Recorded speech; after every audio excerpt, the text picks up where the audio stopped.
श्री सद्गुरू ब्रह्मचैतन्य गोंदवलेकर महाराज यांचे 23 मेचे प्रवचन.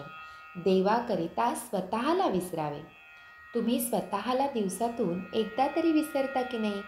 हल्ली आपण आपल्याला विसरतो, पण ते विषयाकरिता विसरतो. स्वतःला विसरावे, पण ते विषयाकरिता विसरू नये. एखाद्या वेळेस असे होते की एखादी आनंदाची बातमी समजली म्हणजे आपण काय करतो हे आपल्यालाच समजत नाही. अशावेळी देह भानावर नसतो हेच खरे. त्याचप्रमाणे दुःखाची बातमी कळली म्हणजे होते. थोडक्यात म्हणजे आपण जेव्हा विषयाच्या अधीन होतो तेव्हा आपण देहाला विसरून विषय भोगतो. त्याचप्रमाणे क्रोधाचे होते. विषयासाठी देहभान विसरणे हे केव्हाही वाईटच, परंतु देवाकरिता जर आपण आपल्याला विसरलो तर ते फारच उत्तम. भजन करीत असताना देहभाव विसरून भजन करावे. आपण आता तसे करतो का? भजन म्हणत असताना कोणी ताल चुकला की लगेच आपण रागावतो. ते खरे भजन होत नाही.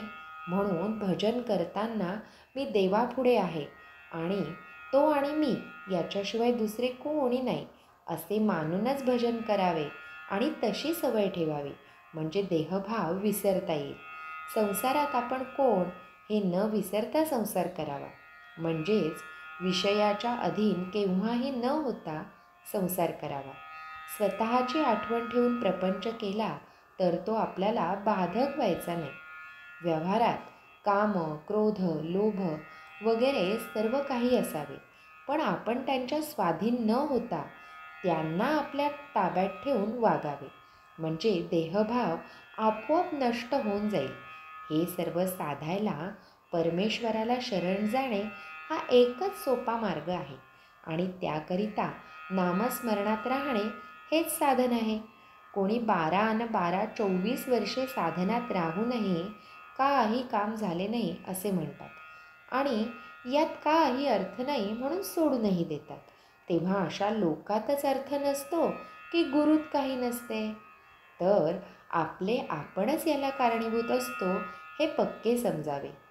संन्यास घ्यायचा असेल तर बायकोला बरोबर घेऊन संन्यास घेता येईल का? त्याप्रमाणे विषय बरोबर घेऊन गुरुकडे गेलो तर गुरुची खरी भेट होईल का? ती शक्य नाही. याकरिता ते सांगतील ते साधन आधी करावे, म्हणजे चित्त शुद्ध होते आणि ते झाल्यावर त्यांची खरी भेट होते. म्हणून आपण त्यांच्याजवळ खरे समाधान मागावे आणि ते मिळाल्यावर आणखी काय मिळवायचे राहते? मग तो ज्या स्थितीत ठेवील त्यातच समाधान होते. देहभोगाची अशा वेळी काहीच किंमत राहत नाही आणि मग त्याला कंटाळण्याचेही कारण उरत नाही. श्रीराम समर्थ. परमात्म्याचे स्मरण यातच विषयाचे विस्मरण. श्री सद्गुरू ब्रह्मचैतन्य गोंदवलेकर महाराज की जय. जय जय रघुवीर समर्थ.